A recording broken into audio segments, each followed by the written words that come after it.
Hello guys, welcome back to my channel and welcome sa panibago natin video ngayong araw na to. So, ang pag-uusapan po natin ngayong araw ay tungkol to sa impeachment laban kay Vice President Sara Duterte. Alam naman natin na si Vice President Sara Duterte ay tuluyan na pong in-impeach ng Kamara para matanggal siya bilang Vice President ng ating bansa. So, nitong nakaraang mga araw, nagsagawa kami ng kali-survey para kunin ang boses ng taumbayan sa Tacurong City, Province of Sultan Kudarat, na kung saan tinanong namin isa-isa ang mga tao sa kalye doon kung pabor ba sila na ma-impeach si Vice President Sara Duterte. Sa aming pagtatanong, tila marami sa mga kababayan natin sa Tacurong City na hindi pumapabor sa pagpapa-impeach ng Kamara kay Vice President Sara Duterte. Yung ibang natanong namin, halos galit kung sumagot ng no to impeachment.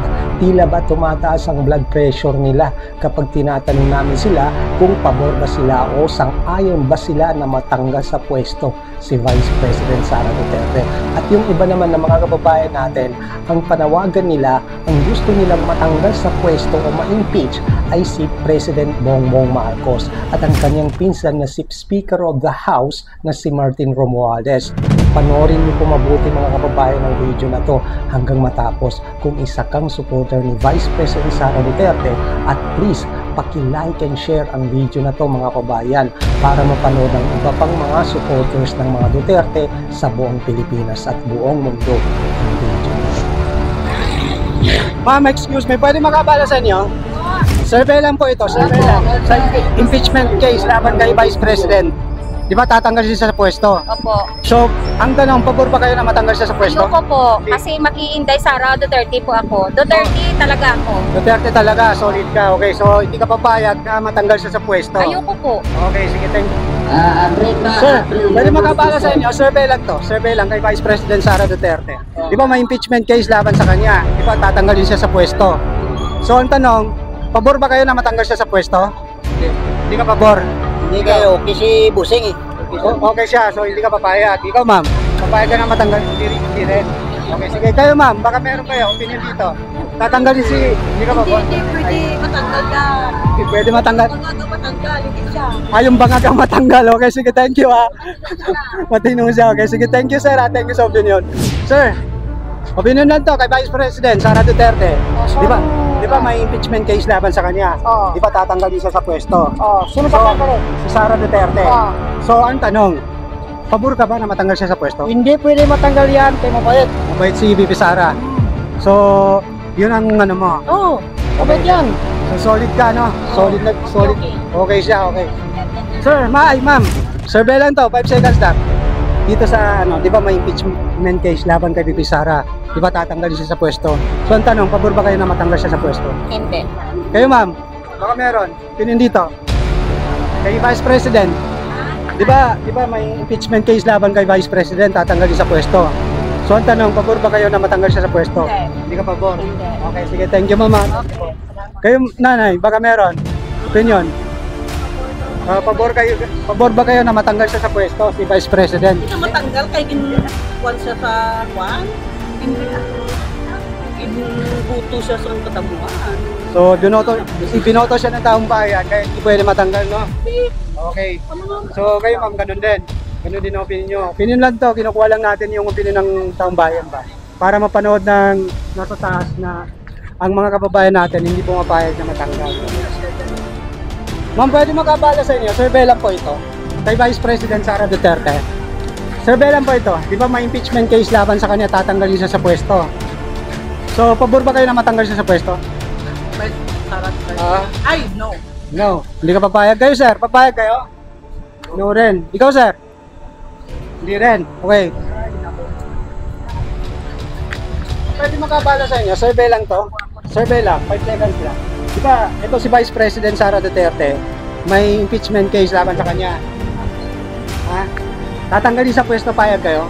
Ha? Tanggalin sa pwesto si Vice President. Sino Vice President? Oo. Tatanggalin sa pwesto, alisin siya. Payag, pabor kayo. Huwag na lang mag-president lang siya. Huwag siya tayo, hindi ka papayag na matanggal sa pwesto. Wala, hindi ako papayag. Okay, sige. Thank you ha. Thank you. Sir, ma'am, baka may opinion ka dito kay Vice President. Di ba? Di ba may impeachment case laban sa kanya, tatanggalin sa pwesto? Sino po? Si Sara Duterte, tatanggalin siya sa pwesto. So ang tanong, pabor ba kayo na matanggal sa pwesto? Parang hindi. Hindi ka pabor. Okay, sige, thank you ah. Thank you sa opinion. Sir, baka may opinion ka dito, sir. Kay Vice President. Di ba, tatanggalin siya sa pwesto, may impeachment case laban sa kanya. Di ba, si Vice President may impeachment case laban sa kanya. Tatanggalin siya. Pabor ba kayo na matanggal? Impeachment? Hindi kayo pabor. Basta, solid kayo Duterte. Sige. Impeachment. Laban, ayaw nila. Samok-samok na. Okay, sige, ayaw nila sa impeachment. Ma'am, pwede makabala sa inyo. Survey lang po ito, survey lang kay Vice President Sara Duterte. Di ba may impeachment case laban sa kanya, tatanggalin sa pwesto? So tanong, pabor ba kayo na matanggal sa pwesto? Ikaw ba? Oo. No po. Hindi ka pabor. Si ano na lang, si President na lang. Si BBM na lang tatanggalin. Yes! Pero ikaw ma'am, Mas deserve niya. so pwede makabala sa inyo, survey lang to. Kay Vice President Sara Duterte. Di ba may impeachment case laban sa kanya, tatanggalin siya sa pwesto? So ang tanong ko, pabor ba kayo na matanggal siya sa pwesto? Hindi ka pabor. Kayo sir, pabor kayo matanggal sa pwesto? Hindi rin. Ikaw sir? Sir, Hindi ka pabor. Kayo sir? tanggalon tanan. Patanggalin na lahat? Pati si Marcos tatanggalin din. Okay, sige. Thank you sir sa opinion ha. Okay, sige. Thank you pa. Opinion lang to. Opinion lang. Para walang gobyerno, tanggalin na lang daw lahat. Sige, thank you po. Thank you. Ma'am, pwede makabala sa inyo, survey lang, kay Vice President Sara Duterte. Di ba may impeachment case laban sa kanya, tatanggalin siya sa pwesto?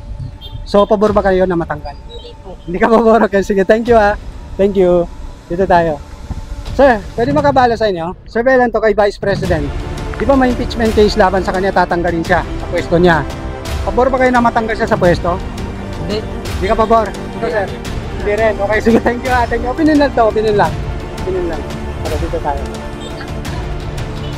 Ma'am, excuse me. Pwede makabala sa inyo? Survey lang. Kay Vice President Sara Duterte. Di ba may impeachment case laban sa kanya, tatanggalin siya sa pwesto niya? Pabor ba kayo na matanggal siya sa pwesto?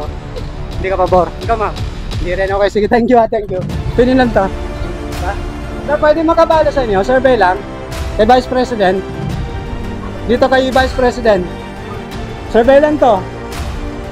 Di ba may impeachment case laban sa kanya, tatanggalin siya? Pabor ba kayo na matanggal sa pwesto? Hindi kayo pabor. Kayo sir? Bilang Pilipino, hindi kayo pabor. Okay, sige, hindi sila pabor. Hindi sila pabor. Marcos pa rin daw. Pero tatanggalin si si Vice President eh. Tatanggalin siya sa pwesto. Ito sila. Ngayon tatanggalin si Vice President Sara Duterte, i-impeach siya. Tatanggalin siya. Yung mga yung anomalya na kumbaga ipinapataw sa kanya na kagaya ng confidential fund, kagaya ng mga paggamit sa budget niya. So, ngayon, i-impeach siya, tatanggalin siya sa pwesto. Kasi may corruption daw na nangyayari.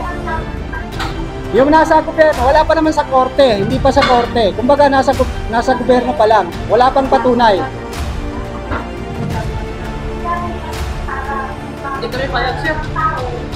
Hindi ka papayag. Hindi kasi tumutulong sa mga mahirap. So, ibig sabihin, hindi kayo pabor na matanggal siya sa pwesto, no?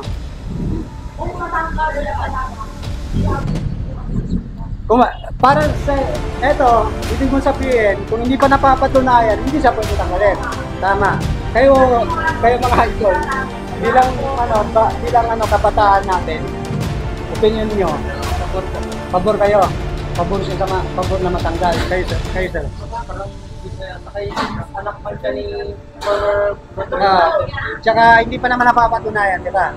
It's either pantay, depende naman. Depende. Pag napatunayan, okay. Pero pag hindi pwede. Wala magagawa, di ba? Pero kasi, ang problema kasi ngayon, sir, kahit hindi pa napapatunayan, kahit wala pa sa tinatanggal na. So kaya yun yung kukunin natin na opinion. Kung maaari na ba, pwede na ba siya matanggal? Pabor ba kayo?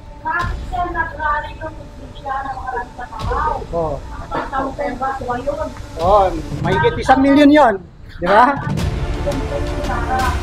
Ayun. Wala naman talaga, walang ebidensya. Wala. Ma'am, pwede mabala ko kayo? Survey lang to kay Vice President. Ay, sorry. Kayo ma'am, survey lang to, kay Vice President. Di ba tatanggalin siya sa pwesto? Pabor ba kayo na matanggal? Hindi kayo pabor? Okay, no, hindi sila pabor na matanggal. Okay, sige, thank you sir, thank you ma'am. Sir, opinion lang to, kay Vice President. Ha? Kay Vice President, pabor ba kayo na matanggal sa pwesto kung baga ma-impeach? Tatanggalin siya? Hindi kayo pabor? Hindi kayo pabor. Okay, sige, thank you ha. Sir, survey lang, kay Vice President, pabor ba kayo na matanggal kung baga ma-impeach? Tatanggalin sa pwesto si Vice President Sara Duterte. Pabor kayo? Hindi kayo pabor. Okay, sige, thank you ha. Thank you. Kayo ma'am, baka may opinion kayo dito kay Vice President, tatanggalin sa pwesto. Di ba may impeachment case laban sa kanya, tatanggalin sa pwesto. Pabor ba kayo? Hindi kayo pabor. Okay, sige. Okay, sige, thank you ma'am, thank you. Duterte sila, okay. Kayo sir, tatanggalin si Vice President Sara Duterte, pabor ba kayo? Matanggal sa pwesto? Hindi kayo pabor. Ikaw sir? Impeach siya, tatanggalin sa pwesto. Pabor kayo? Hindi kayo pabor. Ikaw sir? Pabor ka na matanggal sa pwesto? Ma-impeach? Hindi rin. Ikaw sir? Pabor ka? Sino? Marcos, tanggalin. Sinong tatanggalin? Si Marcos. Si Marcos dapat? Oo, dapat. Okay. So, ibig sabihin dapat ang ma-impeach si BBM. Okay. Yung 20, magkano na bang bigas?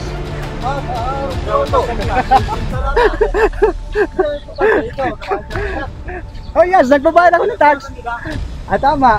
Kaya kinukuha natin yung opinion ng ating mga babayan para malaman natin na ang mga taong bayan hindi pumapayag na matanggal sa pwesto.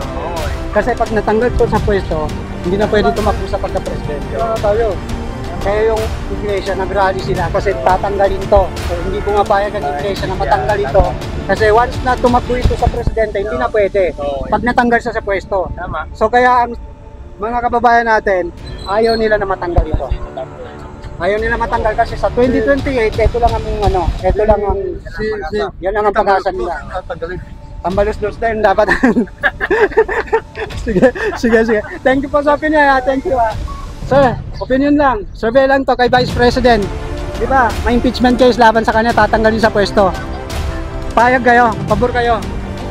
Hindi pabor. Ha? Hindi ka pabor? Hindi dapat matanggal. Okay, sige. Opinion lang to, opinion lang. Kayo sir? Ayan. Tatanggalin sa pwesto, hindi ka pabor? Hindi ako pabor sir. Okay, sige. Thank you. Opinion lang to, opinion lang to.